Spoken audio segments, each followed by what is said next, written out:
Welcome to Tony at 12. I'm Tony LeBlanc, and today I'm in conversation with our good friend, the Prof, Professor Richard Conder. And today we're going to take a look at iconic UK Christmas pop hits. These songs, often vying for the coveted Christmas number one, are staples of the UK festive season. Of course, now with streaming, it's very difficult to assess the numbers. And I got the list from Google artificial intelligence. So there you are. Yeah. Morning, Richard. How are you? Morning, Tony. I'm fine, thank you. Interesting list. Yeah. Could be quite controversial, but yeah, interesting list. Good old AI. Well, we welcome controversy on Tony at 12, so get on with it. Okay, so this is how it came off Google AI. And the Yeah, first one was Merry Christmas, Everybody by Slade, yeah. Good thing with 1973. 1970. Yeah, it was interesting. I thought AI pretty much focused on the 70s and the 80s. That might be indicative of the fact the records were being bought in those Yeah, days, and also I think tastes have changed as well. It used to be a big market, the Christmas number one. Everybody tried to get it, and of course, "Merry Christmas, Everybody" is iconic because that's the one you always hear in shops, and it actually does stand the test of time. It's still a good song on its own. It has its own merits, whether it's yeah, Christmas or not. But it yeah. does make everybody think of Christmas. I think the other thing with all these Christmas songs is that, as with everything to do with Christmas, you hark back to your childhood. And so these songs, many of these songs now are 40 or 50 years old. But of course, that's why people are now parents or grandparents, and they remember these songs when they were kids. Whereas for old people, old codgers like us, we probably go back to the 50s, but there weren't so many about in those days. But yeah, uh, I think "Merry Christmas, Everybody" is a great song, and written by Noddy Holder. Interestingly, produced by Chandler, the bass Yeah, player from the yeah. Animals, And of who course, also Chaz also discovered Hendrix. Jimi Hendrix. We both said the same thing. Yeah, Yeah. yeah, yeah. Discovered Jimi Hendrix. Sadly, Chaz has passed away now. Did some time ago, but yeah, it was I think their biggest hit. It was their last number one single, best selling single by a long way. And of course, it keeps going in and out of the charts almost every year. Yeah, Hardly yeah. surprising when you think how often you hear it in shops. I think Noddy's getting on for 80. Oh, well, he's not the only one, of course, No, but quite. But interesting, you mentioned Chaz Chandler. Um, Paul Samuel Smith, who was the bass yeah, guitarist for the Yardbirds, yes. discovered Cat Stevens and Yeah, I didn't produced know that. him. Yeah, Yeah, didn't know that. That's it. Yeah.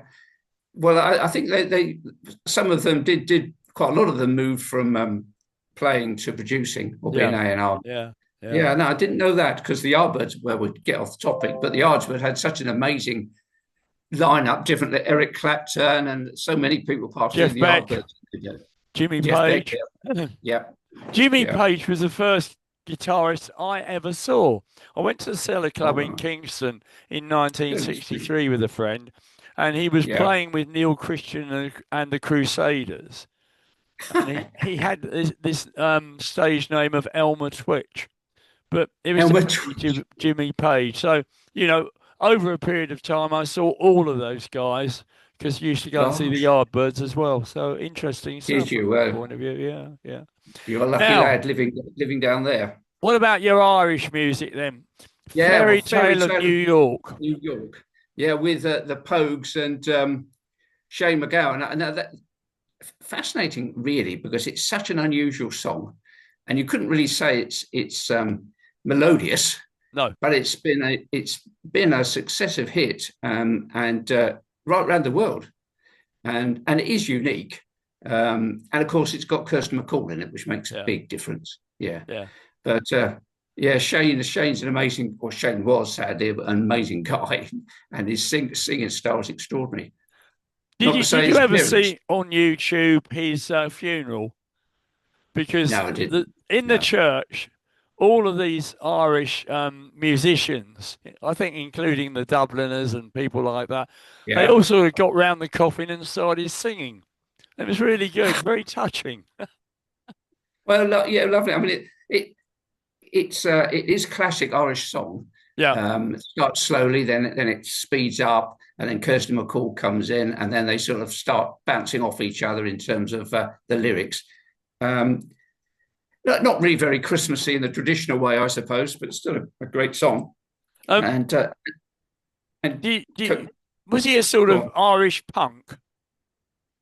I suppose he was in some ways, but also I thought you were going to say I thought you were going to say Irish pub singer because perhaps they're two of the same. But the band feels like an Irish pub band Yeah, in very many much ways. so. Yeah, yeah, And yeah. so yeah, I mean you can't say it sold 1.2 million copies in the UK with a quarter of a million streaming copies. So that's big numbers these days. Very much so. So yeah, but it's just extraordinary, really, that song's taken off and is associated with Christmas. That was 1988, I believe it was released. Yeah, another one from the 80s. I think most of yeah. these are going to be from the 70s or the It's 80s. incredible, isn't it? Yeah. Okay, next one, Roy Wood, Wizzard, and I Wish It Could Be Christmas Every Day. Yeah, and now, well, of course, Roy Wood had some antecedents in ELO, Electric Light Orchestra. I've got to say, I mean, I've seen the video many times, and I remember seeing it back in the 70s when 73. Not one of my favourites, I'd have to say, Tony. You're going to have to be the advocate for this. I don't quite know why, but it's I am a blues player and an old rock and roller, and this just sounded too gimmicky for me. It was manufactured. Sorry? It was manufactured, wasn't it? Yes, both in terms of its presentation on what was then Top of the Pops. But I mean, loads of people associated with Christmas and lots of people enjoyed. I don't think it didn't actually get to number one, but it got pretty high in the charts in 1973. Merry Christmas, Everybody kept it off the top, the Slade. And Roy Wood was very talented. It's just, I think for somebody, for me, it was just a bit too gimmicky, I think. And I liked my popular music raw and true to its roots. But it's a bit of a shame with Roy Wood because whilst very talented guy, no doubt about that. Yeah. But in my opinion, never quite made it to the superstardom. I think I think that's right, and I think I can picture that video now. I've seen it recently of them all dressed up, and I suppose it was very 1970s and very 1970s Top of the Pops. But I was wanting to listen to music then. The gimmicks left me cold. Right. You have spoken, Prof. There we go. Well, no, I say you'd have to be the advocate for that. Well, I'm just reading the Google list, artificial intelligence, but there we are. Let's go on to Wham and Last Christmas. Now, this was an interesting one, wasn't it? Because isn't it? Yeah. George Michael, 1984. Yeah, and credited Ridgely with it. Who had nothing to do with it, apparently. Absolutely, yeah. Very nothing generous. At all. Yeah. Very generous, yeah. And it is a very popular song, and I think it is a nice song and it has a very Christmassy feel. And he sings it. I mean, he had a good voice. Another one, sadly, not with us anymore. Has sold a huge number, 5.5 million sales in the UK, including the streamings, and keeps going in and out of the charts. I think it was back at number one in 2024. I think it's a good song and brings, obviously, for people who were growing up in the 80s or had children in the 80s, it brings back lovely memories of Christmas. So, it's. I think it was voted the 8th in the ITV Nation's Favourite Christmas Songs. So I thought it might be a bit higher than that, but ITV's poll had it number 8. But and it's been covered by Taylor Swift, Ariana Grande, Billy Piper, and other names I don't even recognise. So quite a few people have covered it, which again is a tribute to it. So I think apart from the very generous accreditation that George Michael gave to Andrew Ridgeley, I think it's a good song, and of course the video, which is again iconic, again says Christmas. Them all dressed up on the ski slopes and so on. So yeah, it's. I think it stands on its. I think for me, a lot of these songs, if they stand on their own as a decent song and could be played any time of the year. Yeah. The fact that they're a Christmas song just emphasises that they deserved the success they had. And I think the very gimmicky ones, and we could talk about some that aren't on this list that were very gimmicky, just disappear after Christmas. You don't hear them anymore. Absolutely. Yeah. But incredible, Richard. Incredible that 39 years after its release, it goes to number one. Well, it's incredible with lots of these that they are still popular nearly half a century in some cases, 40 or 50 years ago. And so, I remember back in the 50s, there was some DJ in America that said rock and roll is dead. And I guess he meant popular music is dead.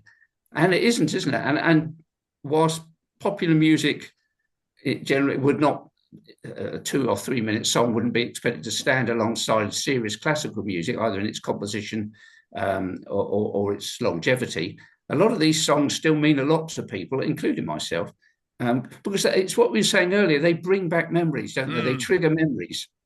And Christmas is such an important time for so many people.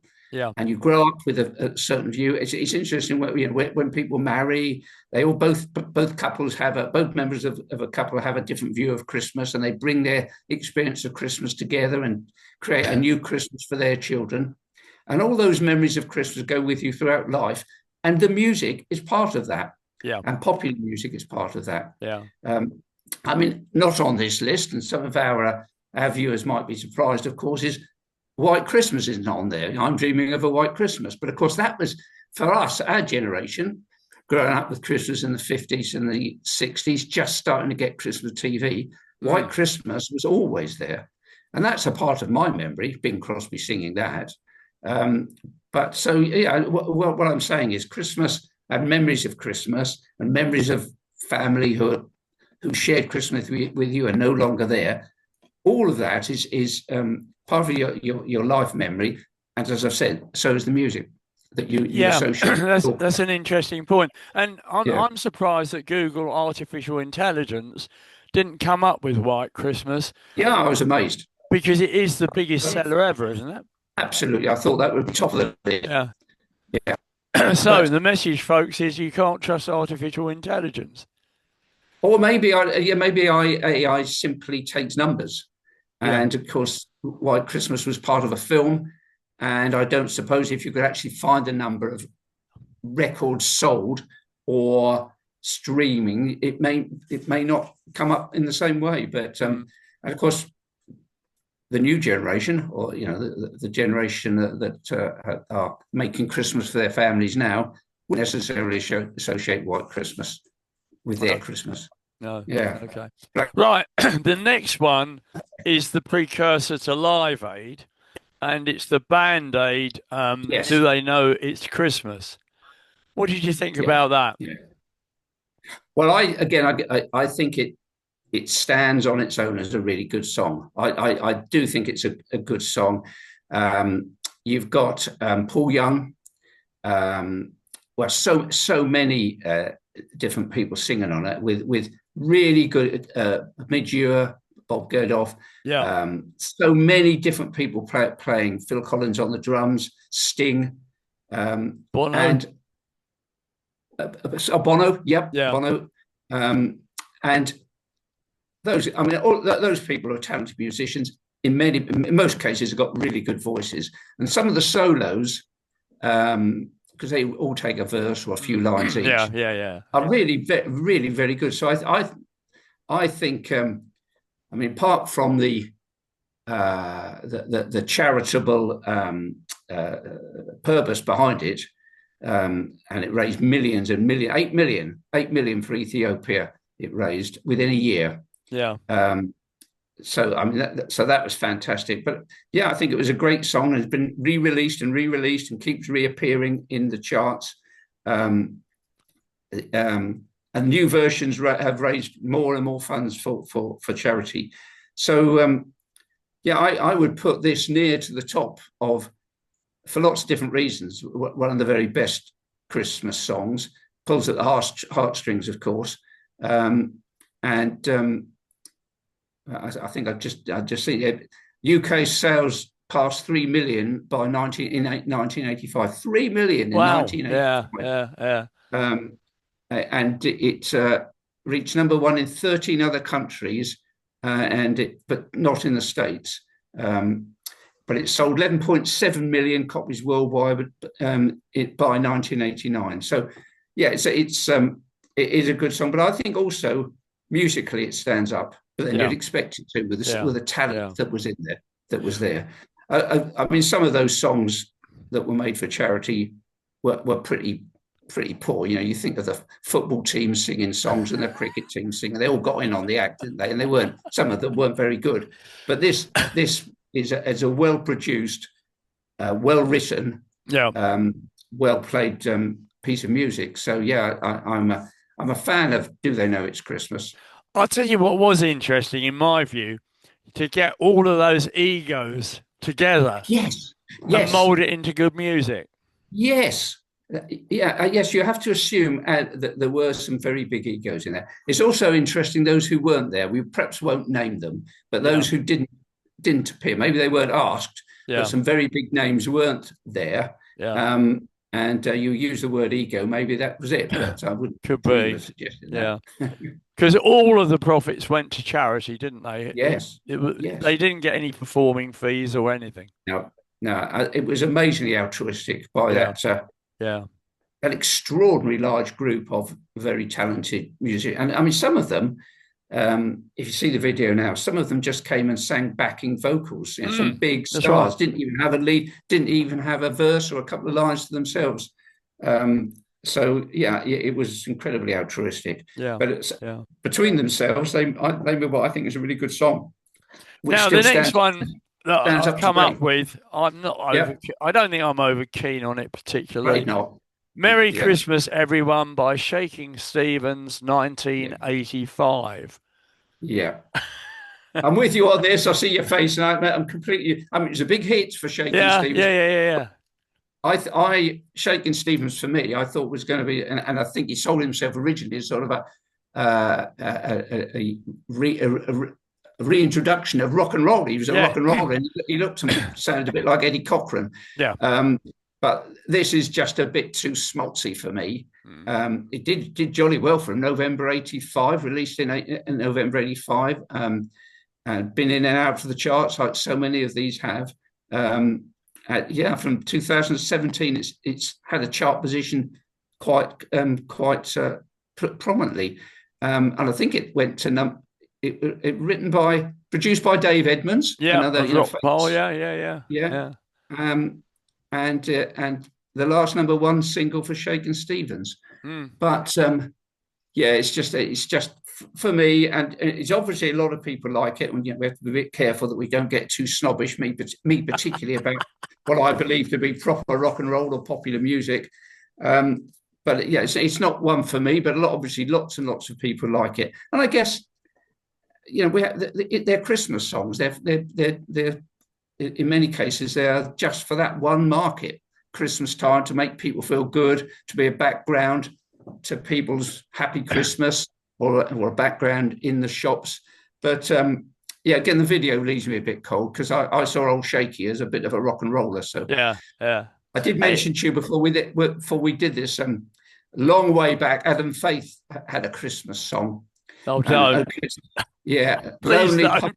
Lonely pup in a Christmas shop. Well, it's interesting. You see, there's exactly the same parallel, because Adam Faith was sold back in the late 50s and 60s as a rebel and a rock and roller and a leather jacketed guy. He hated Lonely Pup in a Christmas Shop. And his manager made him sing it because in those days they wanted to tap the Christmas market. And in his autobiography, he loathed it and blamed his manager and said it sort of destroyed his image. and is awful. It's all a dreadful song. But for Adam Faith, a bit like Merry Christmas, Everyone, it got him his second silver disc, 250,000 sales. So I'm not going to sing it to you, but no, please don't. Please pretty don't. pretty crass lines. I can remember seeing him singing it on one of those terrible Christmas programs with the Beverly Sisters. Oh my God! So they are. So yeah, Merry Christmas, everyone. I'm not linking to saying the same, but yeah, I think it was for a certain market, and it did well for Shakin Stevens, but yeah, it don't press my buttons, I'm afraid. Okay, next one from the Google artificial intelligence list is one by Reg Dwight. Step Into Christmas. Yeah. Again, it's not one that I remember very well, I have to say. And written by Reg, Elton John, and Bernie Taupin. Released in 73, and I was comparatively young then. Yeah. And I don't really remember it very well. I don't either. No, it got to number 8 in the charts in 2019. I expect Elton wouldn't see it as one of his most successful songs, but yeah, I mean it works in that way that so many of these Christmas songs do. It's apparently about 10 years ago this is the 9th most played Christmas songs in the UK in this millennium. And in December 23, it was certified as triple platinum with sales of nearly 2 million. I can't even remember it. Well, I've listened to it since you gave me the list. Yeah. And I sort of, I can vaguely remember it. But there's so many of Elton John's songs which are fabulous, and which I do remember, but this one didn't. But clearly, you and I are out of step on this because we are, old chap, no doubt about that. Sales. Yeah, massive sales. Okay. Right, so, next one, Chris Rea and Driving Home for Christmas. That's quite a good song, I think. It is a good one. I like Chris Rea. He's a good guitar player. Yeah, and he's got a good gravelly voice as well. Yes, he has, and very talented, and has made some great songs. And yeah, this was a what I think they'd call a cold burner because it wasn't a great success when first released. I don't think released as a B-side originally. Yeah. In 1986 to something called Hello Friend, which I don't remember. No. And it had a modest chart placement, and then it reappeared every year since 2007 in the charts, quite low down. But it's one of those songs that you can put on TV or on advertisement in the background, and people think, "Oh yes, that's Christmas," and they may not even remember who sang it. But it's you're right. I can get the lyrics and the melody in my mind immediately, whereas I couldn't say with the Elton John song. This one, Driving Home, it comes immediately into my mind. Absolutely. So we must have we must have heard it many times, perhaps even without properly registering it. But it is a good song, and I rate Chris Rea. Good. And, what about the next one, Mistletoe and Wine? Do you rate that? This would be one of your favourites, of course. And we so won't really tell them what I put as a semi-expletive next to the. Well, no, I won't. On your briefing note for me. But it has an interesting background, doesn't it? Because it was first performed in Richmond in the Orange Tree Theatre in a musical called The Little Match Girl. Didn't know. But it had quite different lyrics and a different context. And when it was a Little Match Girl in this musical, The Little Match Girl, it featured the musical featured Roger Daltrey, Jimmy Jewell, and Twiggy.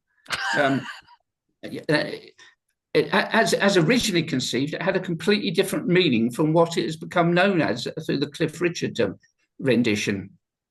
The writers wanted the song that sounded like a Christmas carol, and they wanted to sing it ironically about the little match girl being kicked out into the snow. So that was a quite different song. And the little match girl was Twiggy in this. Right. In this. Okay.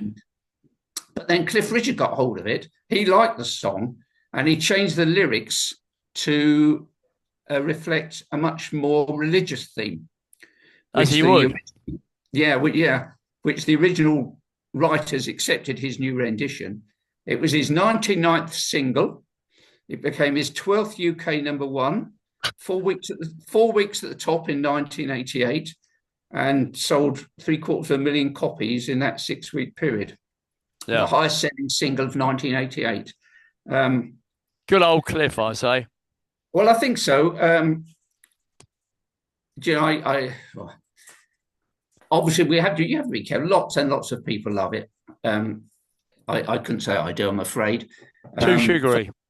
For lots of too sugary and I think in fairness to Cliff Richard, some of his early songs back in the late 50s and early 60s with the Shadows backing him were for me were good, and I still do hear. I'll go along with that. But there you are.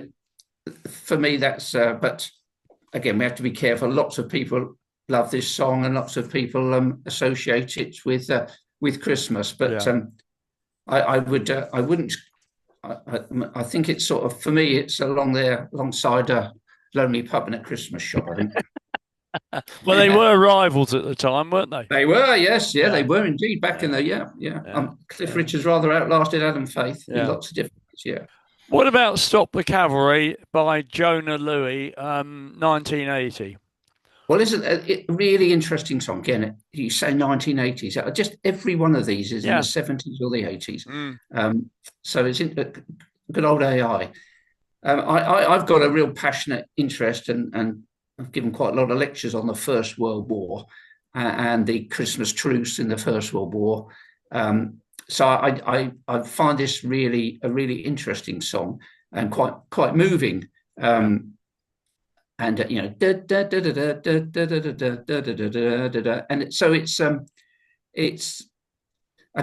not really ever so Christmassy in a sort of a celebratory way, but it's a really interesting song, and I like it very much, and I think it says a lot about war and which it's intended to do. So They mention the cavalry and Winston Churchill, who was First Lord of the Admiralty in the First World War, prior to going into the trenches himself. But it also sort of is more up to date and refers to nuclear fallout. So it's a song that makes you think, and maybe that's right, because if for those for whom Christmas is about Jesus and the birth of Jesus, then this will touch those sorts of themes. So about sacrifice. So I think it's a really good song, but I think compared with all the others, it's one that stands out on its own, and it's completely different to all the others. And it's not even very musical in some ways. No.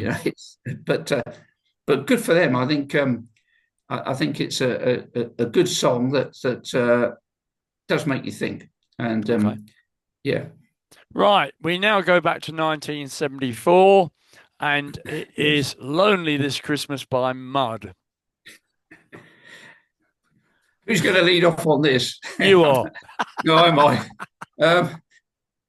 Again, I'm being a bit of Mr. Scrooge today. Again, I'm afraid. Again, it's very much of the 1970s. You watch the videos. They've got the long hair and the lame suits with the bell bottom and which you still wear. Which I still wear, of course. Yeah, and you can see I've got the long hair. You and me together, and it's again. I'm sorry. It doesn't rate for me in terms of a great piece of music, but a lot of people liked it, and it certainly did very well in the charts for Mud. I tell you what, I think my problem is I'm not a great one for these sort of sentimental type songs. You'll be lonely this Christmas. They don't do it for me. No. And I can picture the video now of them sort of on top of the pop stage, and the lead singer, whose name I forget, sort of looking all a bit sad, No, whispering, and the miming. dancers, the kids dancing around the stage on top of the pops, but it was top of the UK singles chart, so lots of people liked it. Sold 750,000 copies. Wow. Yeah. There you go. It Those were the days. Yeah, written by Nicky Chin and Mike Chapman. Yeah. It was their Mud's second number one single, 4 weeks at the top. So, a lot of people liked it. And Nicky Chin and Mike Chapman were a well-known, very successful, popular music writing team. It was a performed a bit like a sentimental Elvis Presley song, some of those sort of schmaltzy Elvis Presley. I think it was designed to be. And I think the guy who was the lead singer fashioned his voice a bit on Elvis Presley. I agree. Yeah. And I wasn't a great fan of Elvis Presley's sort of schmaltzy, slower songs. I quite like his rock and roll. But who are we to say? It was very popular. Interesting. I don't hear it much now. So maybe that says it. Despite AI saying this was one of the top ones, I don't hear it played a lot now. Maybe you do. No, there we are. The last one that I've got on the list, and we've only got about 6 minutes to go. I Believe in Father Christmas by Greg Lake, 1974. Now, before we talk about the song, do you remember when the manned Apollo, went round the moon? I do. 1968 Christmas. Yeah. And the message back was, I believe in Father Christmas. Yes. And everybody read into that there was alien life on the moon. Yes, I do. And that was Frank Lovell and Jim Borman were in that module. It was and the first time we ever saw the Earth, looking back at the Earth and seeing it blue. Yeah. And in some ways that was as iconic, that's the wrong word. That was as dramatic as a few months later, Neil Armstrong landing on the moon. Yeah, it was absolutely. Remember, we sat around the TV watching that. It was amazing. And that's I Believe in Father. I mean, Greg Lake was part of Emerson, Lake and Palmer, who were a great trio and played some really heavy stuff in big stadiums.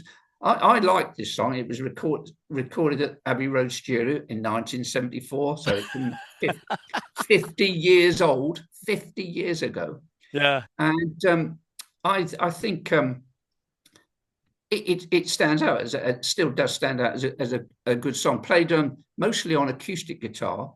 Got to number 2 in the UK singles charts. For those who are interested in guitar playing, his guitar was tuned down. The bass string was tuned down from an E to a D, which gives it quite a sort of a heavy sound on the bass line. Apparently, and I didn't know this until I started. The instrumental riff was based on something by Prokofiev's Lieutenant Suite, the Troika. Now, I didn't know that, but Greg Lake, I think, was a very talented musician, probably classically trained, so he was probably clever enough to do that. I wouldn't be. Yeah. There we are. And he said, you like this. He didn't get to number 1. He got to number 2. And he said he was kept from number 1 by Queen's Bohemian Rhapsody. And he said, I got beaten by one of the greatest records ever made to number 1. I would have really been peed off if I had been beaten by Cliff Richard. Sorry, Cliff. So with that, we've virtually run out of time. I think got to wish all of the audience a very happy Christmas, a very good New Year to everyone. And thanks for watching Tony at 12 during 2025. Hope you've enjoyed some of them. And I've also got to say thanks to the backroom team, which is Christine, Mrs. O, Ilona, and Robert McDowell. So many thanks for all the help you've given me this year. And of course, Prof, a pleasure and a privilege to see you.